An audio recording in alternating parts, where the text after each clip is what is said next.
लोगों को जो विश्वास नहीं हो पा रहा था उनको आप ये भी बता दें, क्या सच में आप इतने पैसे इससे कमा लेते हैं?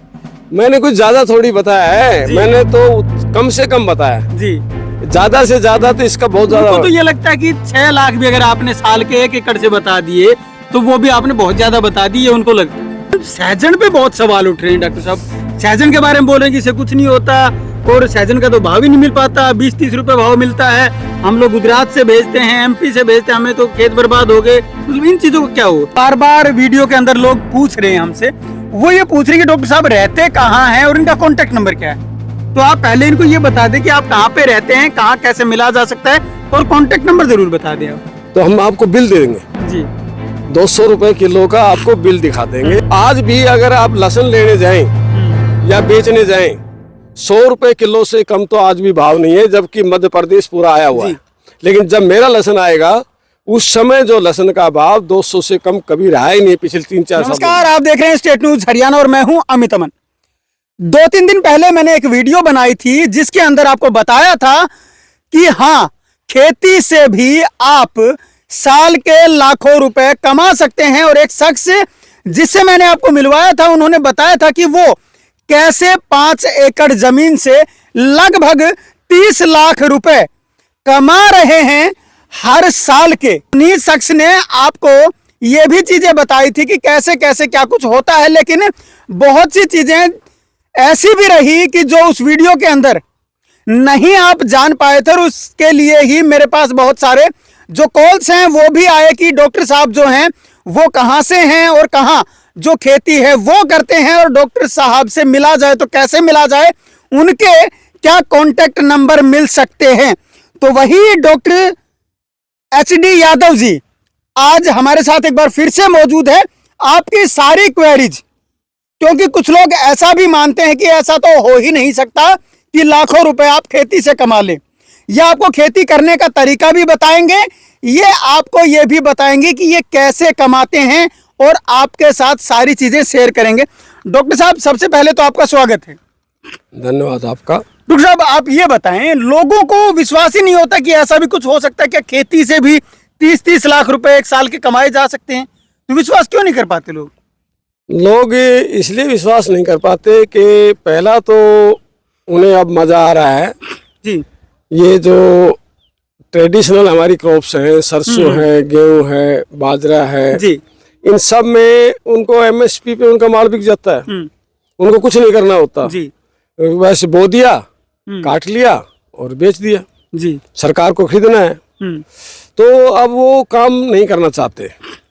अब इस सिस्टम में हमें 24 घंटे सोचना होता है जी, और काम करवाना भी होता है। तो उस सिस्टम में अगर किया जाए तो अब ऐसी ऐसी क्रॉप्स हैं जो 100 रुपए से ऊपर ही बिकती हैं जी, पर केजी। तो ऐसी क्रॉप्स लगाएगा तो नेचुरली पैसा मिलेगा। ऐसी अब ये लहसुन की क्रॉप ले लीजिए आप। अब विश्वास तो नहीं हो रहा किसान को जी, और विश्वास उसको करना भी चाहिए। अगर आप किसी भी साइंटिस्ट से पूछेंगे, किसी भी फार्मर से पूछेंगे, तो लहसुन जो है अगर आप ठीक से परवरिश कर लेते हो तो 50 क्विंटल प्रति एकड़ निकलता है जी।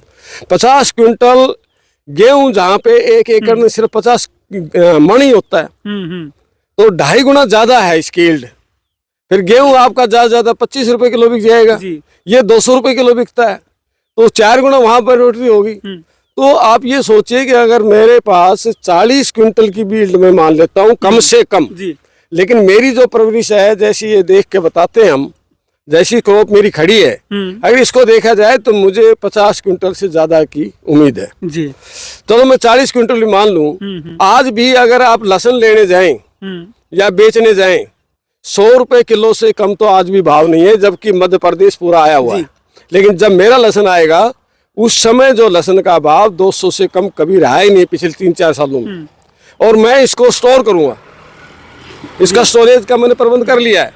मैं इसको स्टोर करूंगा, जब ये कोई भी फसल है आपकी जब बिजाई होती है तब उसका मैक्सिमम भाव होता है। तो साहब, आप सबसे पहले तो ये बात बताएं कि इसका भाव कब लिया जा सकता है और कहाँ लिया जा सकता है? हाँ, इसका भाव जो है सबसे बढ़िया भाव इसका होता है अक्टूबर के महीने में। सितंबर और अक्टूबर में पूरा तो कब भाव उगाई जाए, कब तक फसल तैयार हो जाए? ये इसको उगाने का टाइम भी 15 सितंबर से 15 अक्टूबर तक है। 15 अक्टूबर के बाद अगर आप बिजाई करेंगे तो पैदावार घटेगी जी। 15 सितंबर से पहले गर्मी इतनी होती है कि बहुत अच्छी फसल नहीं लगती है। तो आजकल कई सिस्टम आ गए हमारे पास। अगर मैं 15 सितंबर को लगाता हूँ, नीचे मल्च लगा दूं, ऊपर टनल लगा दूं, तो आराम से उगेगा क्योंकि मैंने 4-5 डिग्री टेम्परेचर कम कर लिया जी। ये दोनों चीज लगाने के बाद जमीन का टेम्परेचर 4 डिग्री कम हो जाएगा। 4 डिग्री जब कम हो जाएगा तो फसल वही टेम्परेचर आ जाएगा जो अक्टूबर का टेम्परेचर। तो इसको लगाने के तरीके हैं जी। उस तरह लगाया जाए।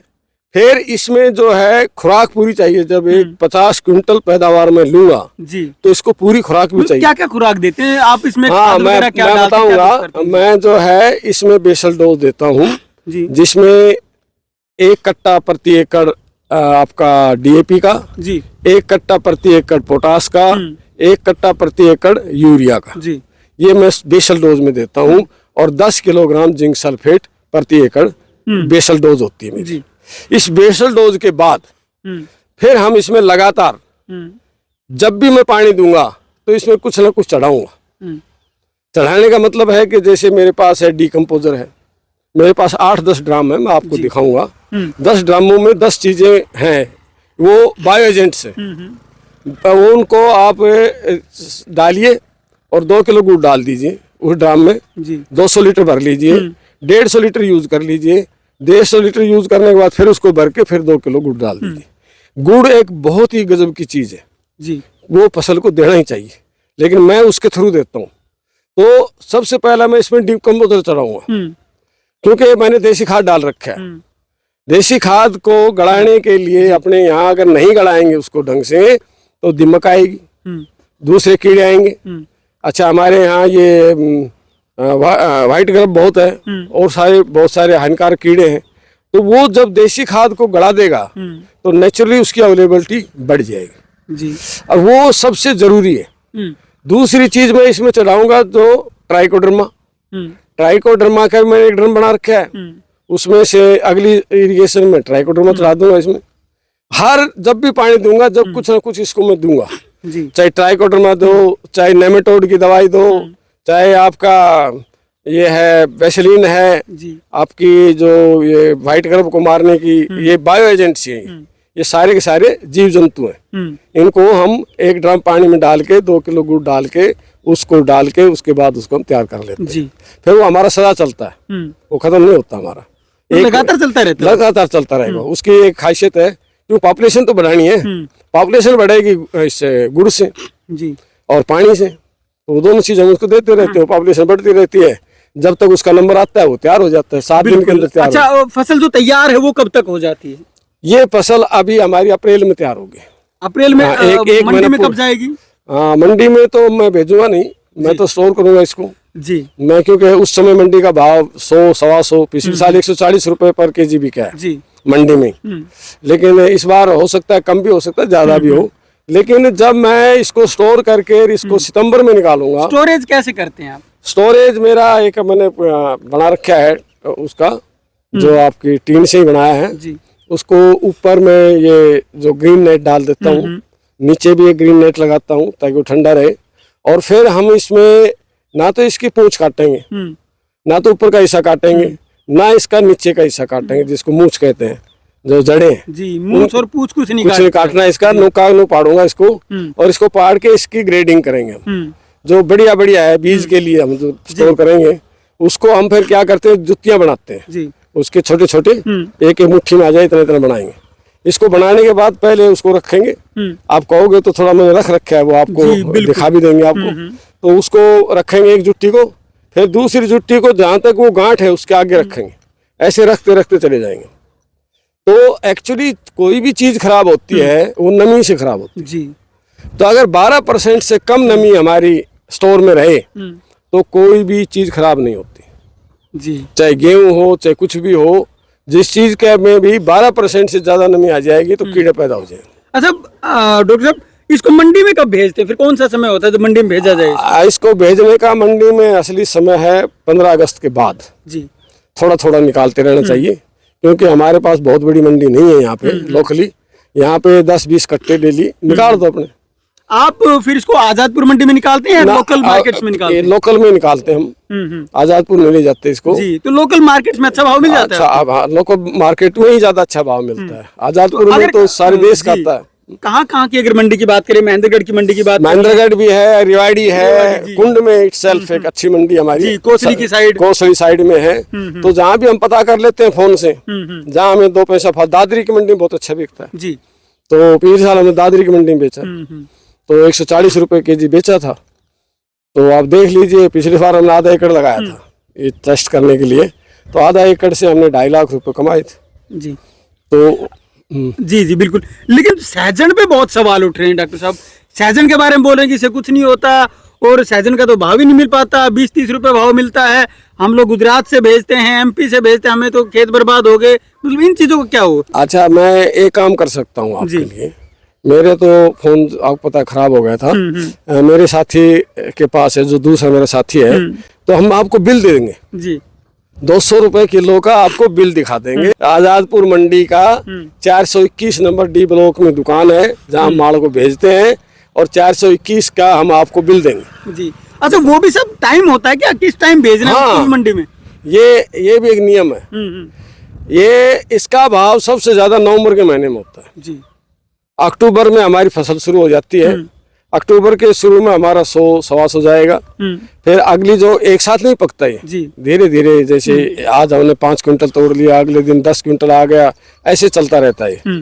और डेली में नहीं तोड़ते, वीकली तोड़ लेते हैं, जैसा भी हमारा हिसाब बैठता है उसके हिसाब से तोड़ के हम इसको मंडी भेजते हैं जी। मंडी इसकी पैकिंग करते हैं हम, कट्टे में पैकिंग करके भेजते हैं, बहुत सस्ता है पैकिंग। इसका भी स्टोरेज होता है क्या? नहीं, इसका स्टोरेज नहीं होता, ये सीधा मंडी में निकाल देते हैं। इसका स्टोर नहीं करते हम जी। और ना हो सकता है इसका स्टोर हो तो फिर कोल्ड स्टोर में हो। तो हमें उसको स्टोर करने की जरूरत इसलिए नहीं है कि जब हमारी फसल शुरू होती है उस समय इसका भाव सबसे ज्यादा होता है। नवंबर के महीने में सबसे ज्यादा भाव होता है। दिसंबर में भी हमें 150 पौने 200 मिल जाता है। जनवरी में आके गुजरात का माल आ जाता है और गुजरात में इसकी बहुत ज्यादा प्रोडक्शन है और गुजरात की जो क्वालिटी है वो भी हमसे बेटर आती है, क्योंकि मौसम उनका हमसे बेटर है। तो कुछ भाई गुजरात में भी देख रहे हैं इस वीडियो, कुछ भाइयों ने गुजरात में भी देखा है, तो वो भी इस चीज से परेशान है कि हमारे यहाँ तो इतना बिकता ही नहीं, आप कहाँ बेच देते हो, क्या है? भाई उनके यहाँ इसलिए नहीं बिकता, वो डायरेक्ट तो खुद तो भेज नहीं पाते, वहां से कोई ट्रेडर खरीदता है जी। वो ट्रेडर वो भाव कैसे दे देगा? वो 15-20 रुपए बताती, 15-20 रुपए में बिकती है हमारी। ना 15-20 रुपए तो दिल्ली में कभी भाव होता ही नहीं है। 40 से कम तो कभी भाव हुआ ही नहीं है, इसमें कोई डाउट नहीं है। मई के महीने में जो अब हमारी फसल आएगी वो 40 से 60 के बीच में ही बिकेगी जी।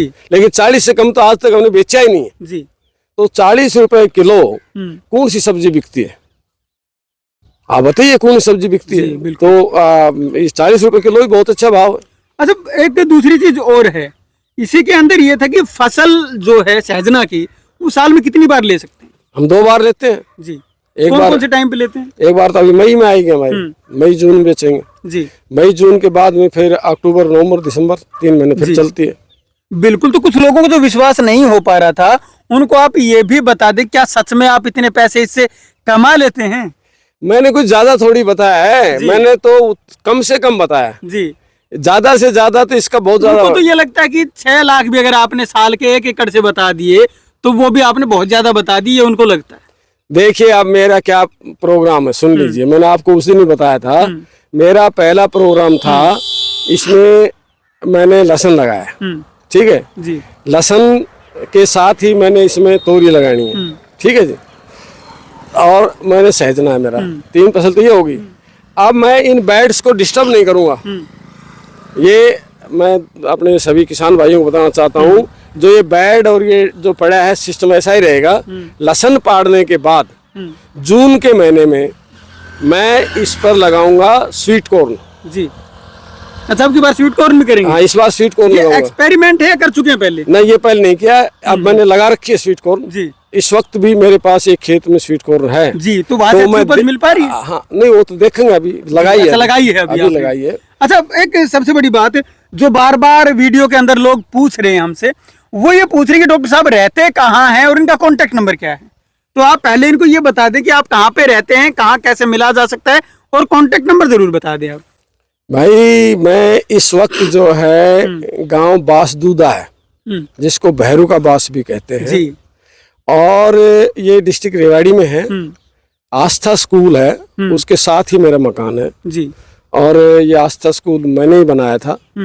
उसके बाद कुछ दिक्कतें आ गई थी तो हमने इसका मैनेजमेंट चेंज कर दी है जी। अब मैं उस मैनेजमेंट में नहीं हूँ। तो उसके बाद मैंने सोचा यार जब मैं इतने सालों तक पढ़ा हूँ, किसान का बेटा हूँ और मैंने इतने साल सर्विस भी की है, किसान की सेवा की है और हर पद पे सेवा की है किसान की। यूनिवर्सिटी का जितने पद थे, चाहे वो हेड ऑफ द डिपार्टमेंट हो, चाहे एडिशनल डायरेक्टर हो, चाहे प्रिंसिपल हो, चाहे डायरेक्टर हो, टेक्निकल पोस्ट डायरेक्टर तक होती है, वाइस चांसलर लास्ट पोस्ट होती है हमारी जो पॉलिटिकल होती है, जो मतलब उसमें कोई जरूरी नहीं है कि यूनिवर्सिटी का टेक्निकली आदमी हो। तो उस लेवल पे जाने के बाद में अब हमारा ये फर्ज भी बनता है रिटायरमेंट के बाद, जैसे अपने समाज को हमने 4 भागों में बांटा था भाई, जवान बचपन है, जवानी है, फिर वानप्रस्थ है, फिर सन्यास है। तो अब मैं वानप्रस्थ में चल रहा हूँ और वानप्रस्थ में मेरा काम क्या है, जो मैंने सीखा है जिंदगी में, जो मेरा अनुभव है वो किसान को देना। तो मैंने यही क्या सोचा है कि भाई किसान तो अफोर्ड नहीं कर सकता, मैं किसान से करवाऊंगा तो हो सकता है कि नुकसान भी हो जाए, तो उस नुकसान को लेकिन मेरी कैपेसिटी है झेलने की, मैं झेल सकता हूँ। तो मैंने ये इसीलिए लीज पे जमीन ली और ये लीज पे जमीन लेके मैंने इस पे ये खेती की है जी। और अभी मेरा ये इंट्रोडक्शन, पहला इंट्रोडक्शन था मेरा सहजन का इस क्षेत्र के लिए। इसकी बिल्कुल बिल्कुल इसके बाद मैं आपसे पूछूंगा, लेकिन पहले आप ये जरूर बता दें, अपने कांटेक्ट नंबर बताएं पहले आप। मेरे कांटेक्ट नंबर है 9416397541 94 163 97 541। सबसे पहले तो आप ये चीज देख लें कि इन्होंने जो बताया है कि ये बास दूधा गांव में रहते हैं, जिसको कि भैरू का बास के नाम से भी जाना जाता है, और ये रेवाड़ी जिले का गांव है। और जैसा कि इन्होंने बताया कि इनका एक स्कूल है, आस्था स्कूल, और उसके नजदीक ही, उसके पास में ही इनका घर है, वहां पे ये रहते हैं। अपने जो कांटेक्ट नंबर हैं वो भी आप लोगों को बता चुके हैं। जो भी आपकी क्वेरी हो वो आप इनसे कॉल करके भी जान सकते हैं, और अगर पर्सनली मिलना चाहते हैं तो पर्सनली भी आप लोग इनसे मिल सकते हैं, क्योंकि आप लोगों की बहुत सी जो क्वेरीज हैं वो आई हुई थी। बहुत से जो कॉन्टेक्ट्स हैं लोगों ने मुझसे भी किए थे कि सर जो ये डॉक्टर साहब हैं ये आखिर मिलेंगे तो कहाँ मिलेंगे, इनका क्या कॉन्टेक्ट नंबर मिल सकता है। तो अब आपकी उस बात का जवाब भी आप लोगों को मिल चुका है, और ये जवाब भी मिल चुका है कि हाँ सच में ये इतना पैसा इस फसल से कमा लेते हैं। और इन्होंने ये भी बता दिया कि कैसे मैं फसल से पैसा कमाता हूं, कैसे उगाता हूं और कैसे इसकी तैयारी करता हूं, वो सारी चीजें आपको बता चुके हैं। और अगर अब भी आपकी कोई क्वेरी रहती है तो वो भी आप नीचे कमेंट बॉक्स में लिख करके भी बता सकते हैं। और अगर आपको ये वीडियो अच्छा लगा है तो आप इसको शेयर भी जरूर करें, और चैनल अगर अभी तक सब्सक्राइब नहीं किया है तो चैनल को भी सब्सक्राइब कर लें, क्योंकि अगली वीडियो के अंदर मैं इन्हीं डॉक्टर साहब से, जो कि एग्रीकल्चर डिपार्टमेंट में डायरेक्टर रहे हैं हिसार यूनिवर्सिटी के अंदर, इन्हीं डॉक्टर साहब से एक और फसल के बारे में आपको बताऊंगा कि उससे कितनी जो कमाई है वो आपकी हो सकती है और आपके लिए कितनी फायदेमंद वो अगली फसल हो सकती है। नमस्कार, धन्यवाद, जय हिंद, जय भारत।